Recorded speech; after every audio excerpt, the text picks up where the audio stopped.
bahasa Jawa apa? Ya.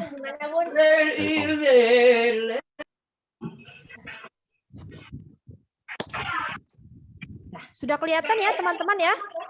Sudah. Oke, baik. Ya, bismillahirrahmanirrahim. Rabbi zidni ilma warzuqni. Amin amin ya robbal alamin. Ya, sekarang kita masuk di pelajaran 3 atau di bab 3 ya. Yang judulnya bersuci dari haid.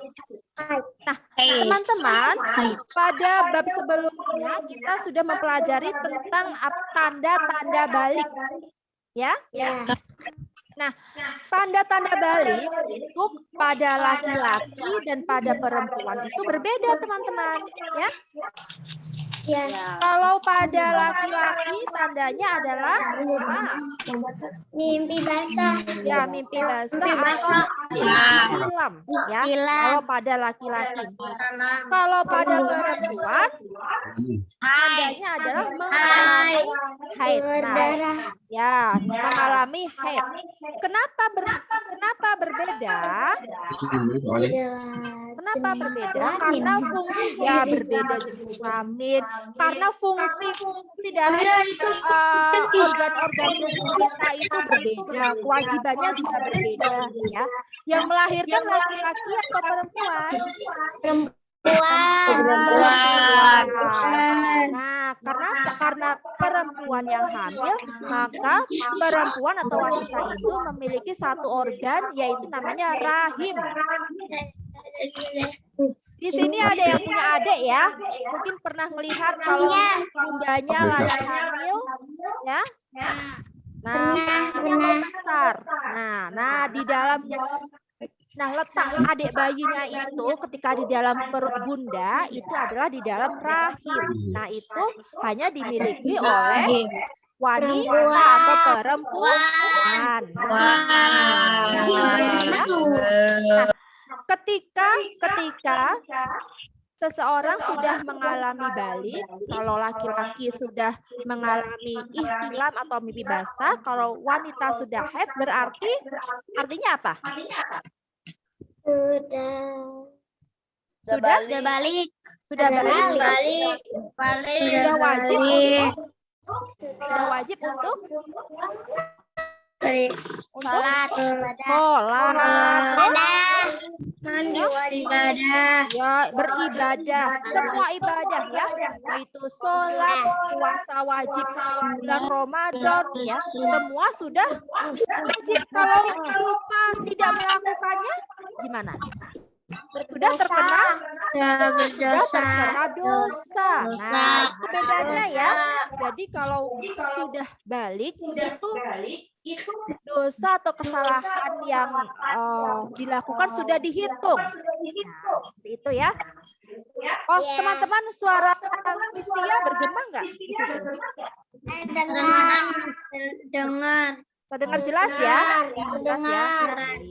Nah, jadi jelas ya teman-teman ya. Apa yang terjadi bedanya kalau seseorang itu sudah balik atau belum balik. Ya. Nah, lalu kalau dilihat dari tubuh kita, badan kita, apa perbedaannya yang sudah balik dan belum balik? Coba teman-teman lihat ya, mungkin teman-teman pernah lihat ada foto ayah waktu masih kecil, terus ayah sekarang, berbeda nggak? Beda banget. Dari suaranya berbeda. Nah, teman-teman nih, sekarang suaranya seperti ini. Nanti kalau sudah balik suaranya berbeda. Udah lebih besar ya.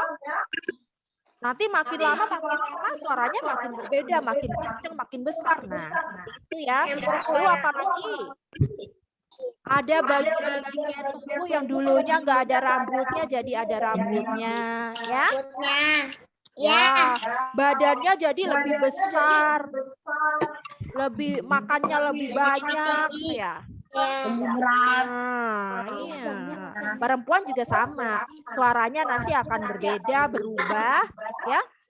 Terus juga badannya nanti berbeda, biasanya kalau sudah balik itu makannya nanti akan lebih banyak. Nah, seperti itu. Jelas teman-teman ya? Nah, sekarang kita akan membahas tentang tanda-tanda balik pada perempuan, yaitu adalah mengalami haid. Nah, mungkin teman-teman mungkin sering ya, kok Bunda pernah nggak sholat ya? Kenapa ya? Tapi saya tahu kenapa. Ya, alhamdulillah. Ya sudah ada yang tahu ya. Kenapa ya? Kok Bunda nggak sholat? Apalagi yang anak laki-laki nih. Kenapa Bunda nggak sholat? Nggak sholat. Ya, habis melahirkan. Nah, terus juga kalau wanita itu ada 1 bulan sekali Saya pernah haid. ya, ada masanya tidak melakukan kewajiban ibadah seperti sholat, tidak puasa. Nah, sering ya mengalami ya. Nah, mungkin Sering. ya, mungkin teman-teman bertanya-tanya, kenapa ya seperti itu? Nah, berarti Bunda kan sudah balik ya, sudah mengalami masa balik ya. Nah, itu sedang mengalami masa haid. Apa itu haid? Haid itu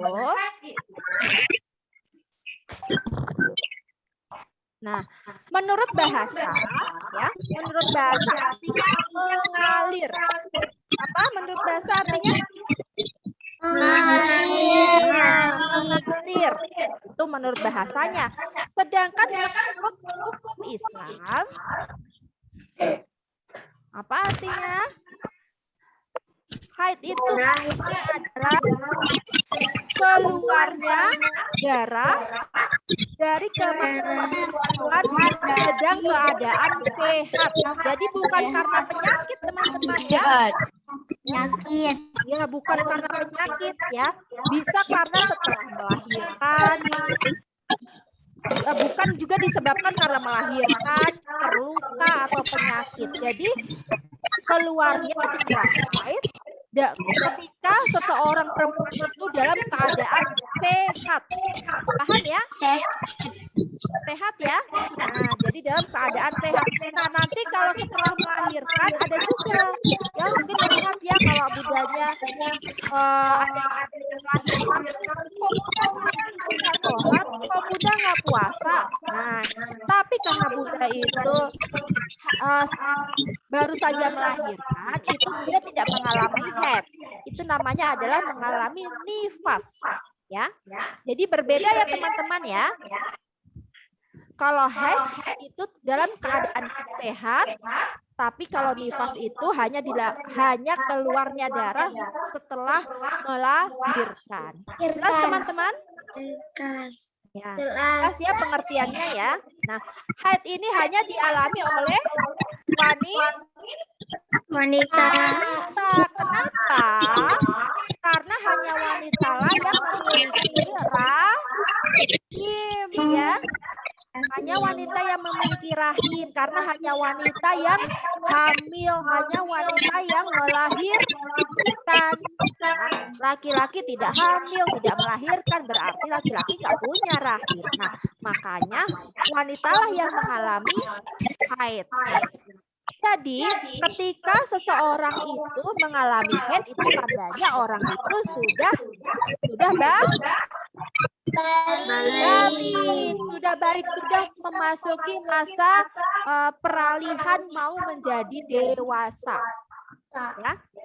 Berarti kalau sudah haid, artinya sudah wajib melakukan semua ibadah.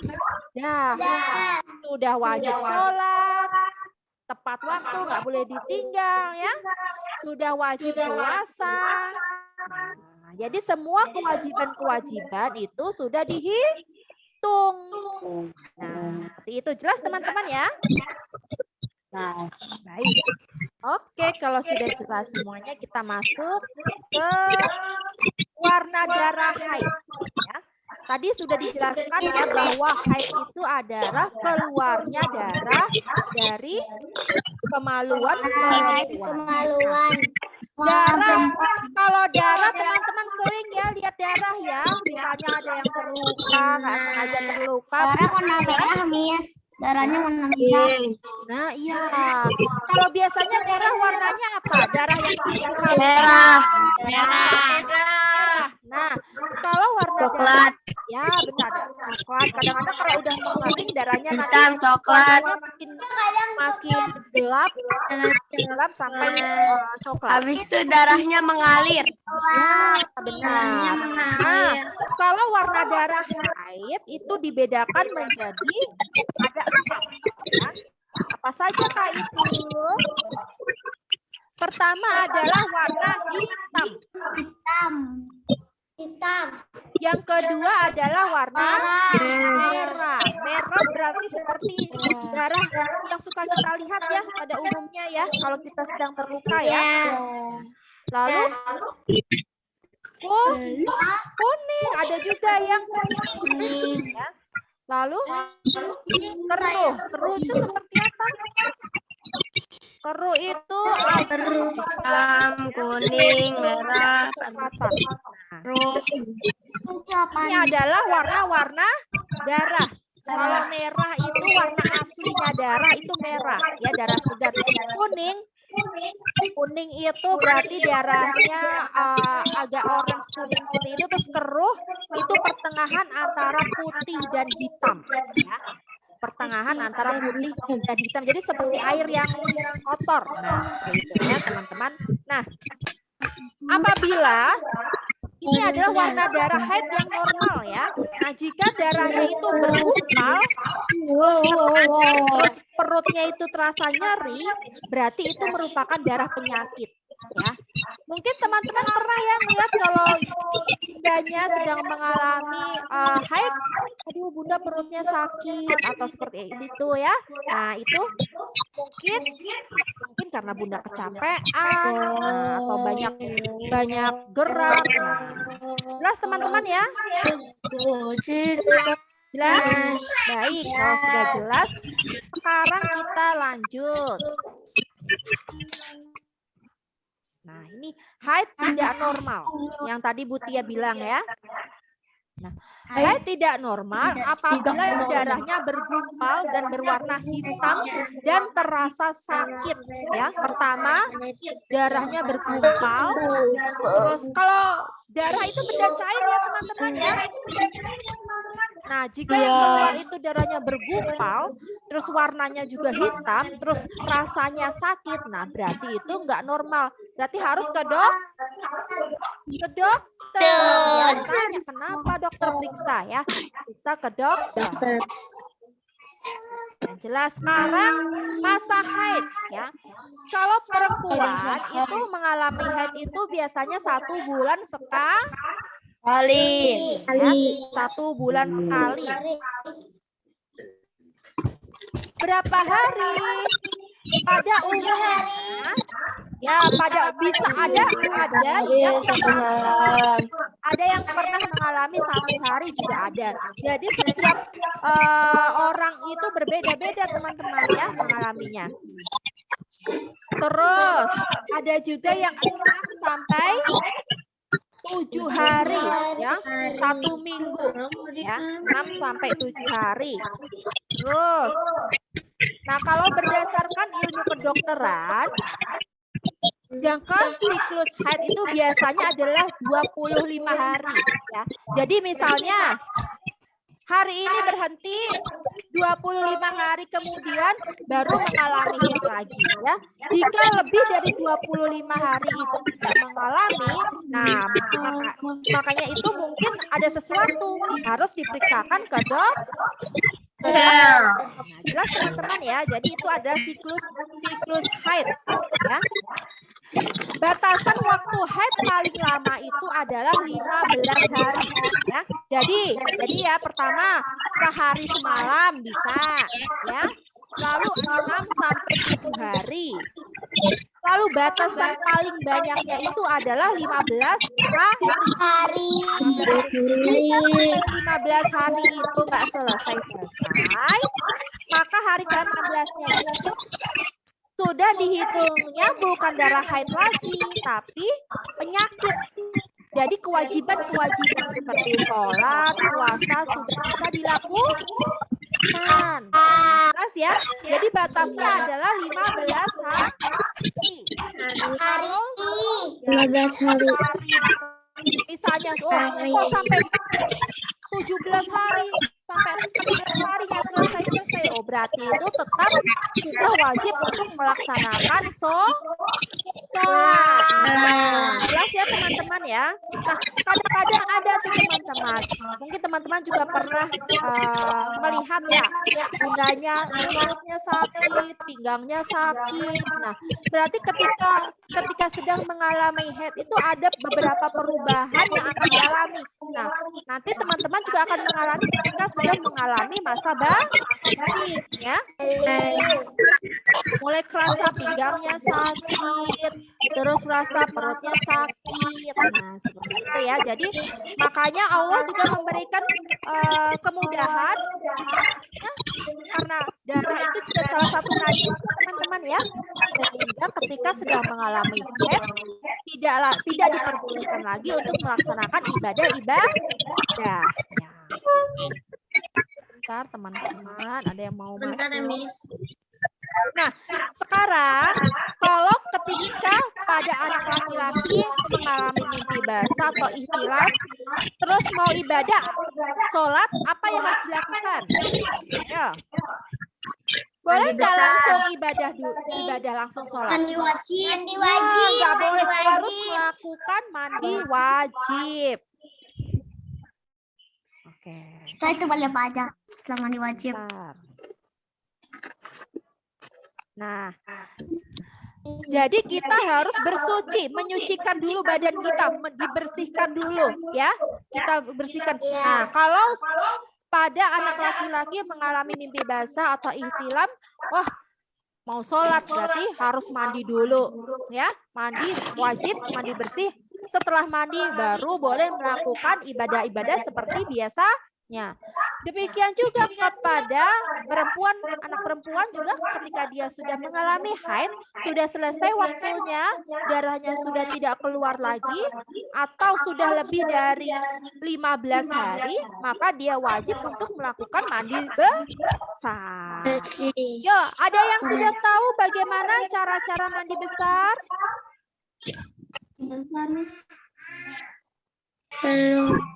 Bagian tubuh. Ya, cara yang pertama apa dulu nih?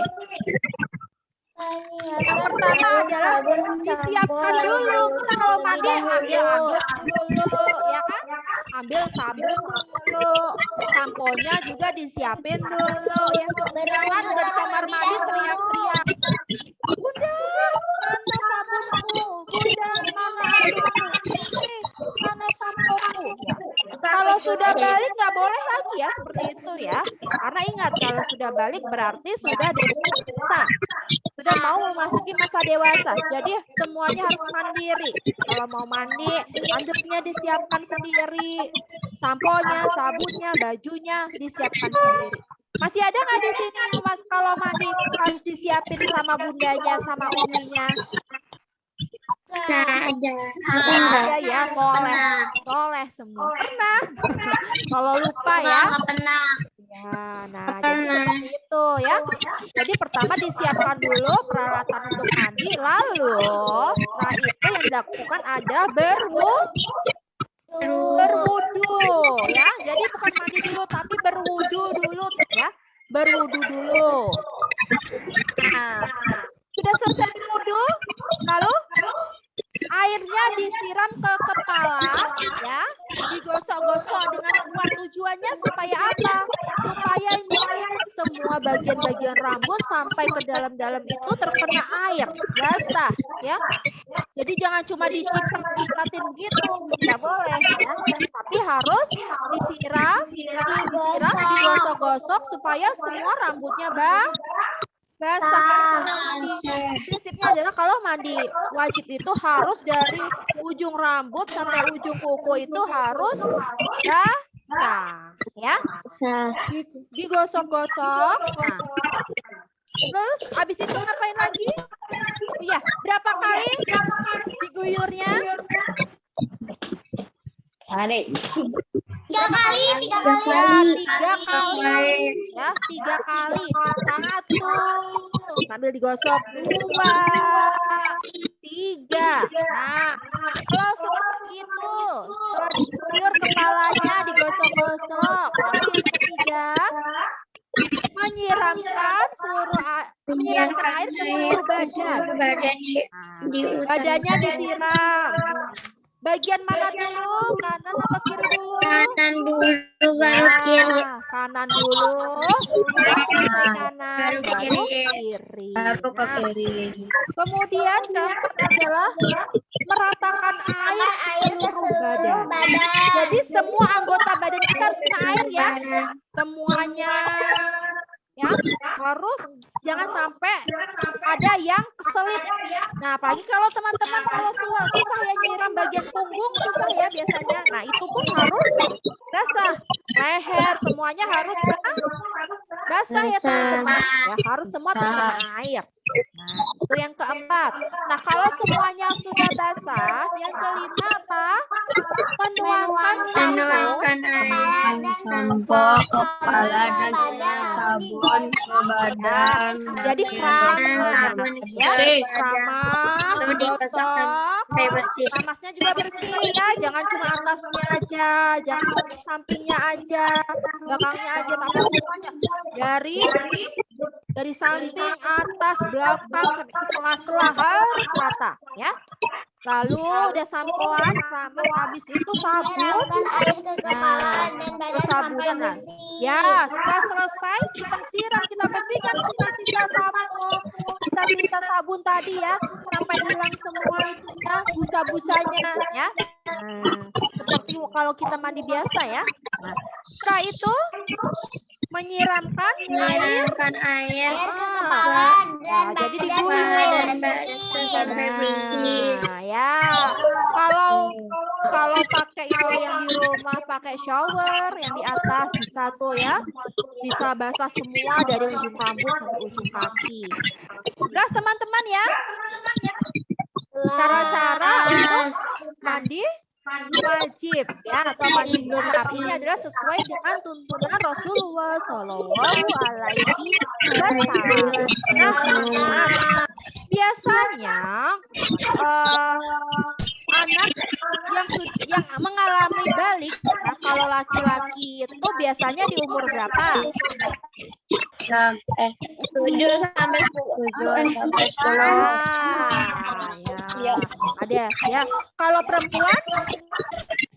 perempuan itu biasanya di umur 9, 10 ke atas. Biasanya nanti kelas 5, kelas 5 SD, biasanya kelas 6 SMP. Nah, itu kan mengalami. Nah, teman-teman sekarang sudah kelas 4 ya. Nah, berarti nanti sebentar lagi ya, mungkin tahun depan juga bisa ya.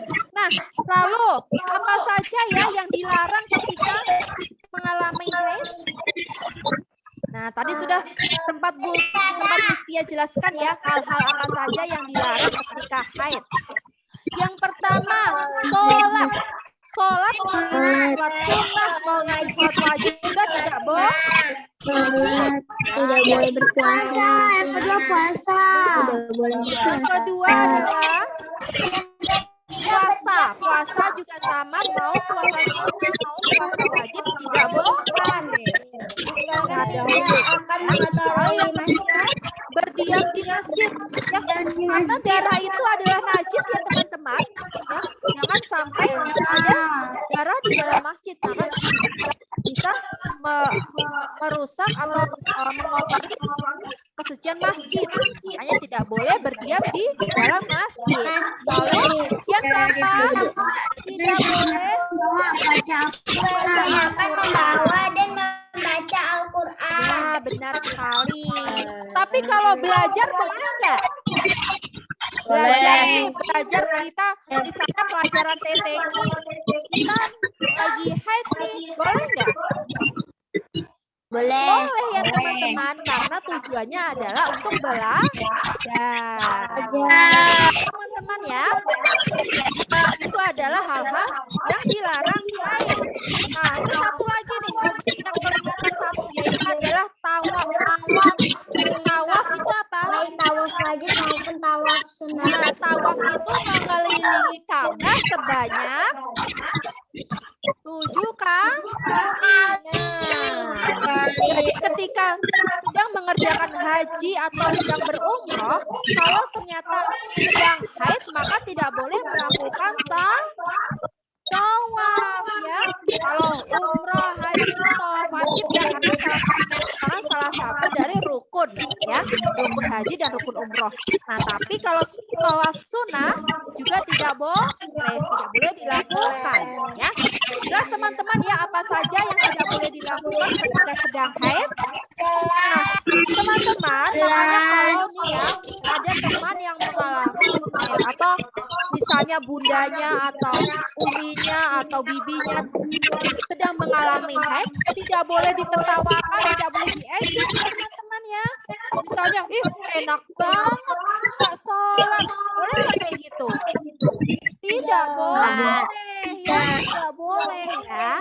Nah, lalu nggak puasa, nggak puasa kenapa? Padahal sedang haid tidak boleh diejek ya, tidak boleh diejek karena itu sudah menjadi fitrah perempuan ya. Perempuan nanti akan mengalami hamil berat 9 bulan ya, akan mengalami melahirkan nggak cuma sekali, bisa 2 kali, 3 kali ya. Melahirkan, hamil, dan itu adalah masa-masa yang berat. Jadi ketika perempuan itu mengalami haid, tidak boleh diejek, tidak boleh ditertawakan ya. Jelas teman-teman ya. Nah, baik teman-teman, ada pertanyaan sampai di sini? Tidak. Sudah jelas ya? Kenapa? Jelas ya. Oke. Nah, Miss-nya. Baik. Sekarang karena sudah jelas, hari ini kita ada tugas nggak ya? Besok weekend ya? Ya. Paling enak kalau habis ini ada tugas lagi. Ya udah, kalau begitu untuk pelajaran fikih hari ini kita tidak ada tugas ya. Baik nih, semuanya sudah ada rencana untuk besok atau di rumah saja? Yang mau tidur Tidak. di rumah aja. Mau belajar Tidur di rumah aja. ya. Nah, baik ya teman-teman, kalau sudah jelas ya. Apa ada yang mau ditanyakan lagi? Tidak. Sekarang nanti kalau ada kakaknya, atau ibunya, kalau sedang haid tidak puasa, tidak sholat, tidak boleh ditertawakan ya teman-teman ya.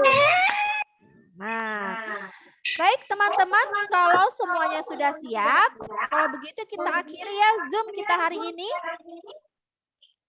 Nah, setelah ini teman-teman boleh beristirahat dulu. Nah, nanti jam 10 bisa melanjutkan ke pelajaran selanjutnya. Habis ini apa pelajarannya? Matematik. Ya, habis ini bisa langsung mempersiapkan untuk masuk pelajaran tematik. Baik, kita akhiri. Kita baca istighfar 3 kali.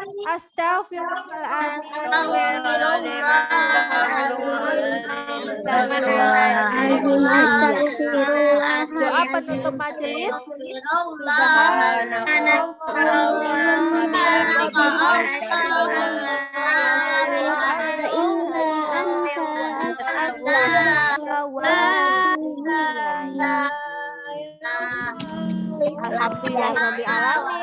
Sampai bertemu minggu depan teman-teman. Ya, selamat beristirahat ya. Yang belum sarapan ya. Yang belum langsung satu. Baik, ya, dadah. Assalamualaikum.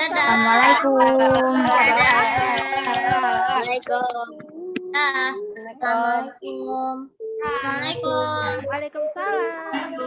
Assalamualaikum.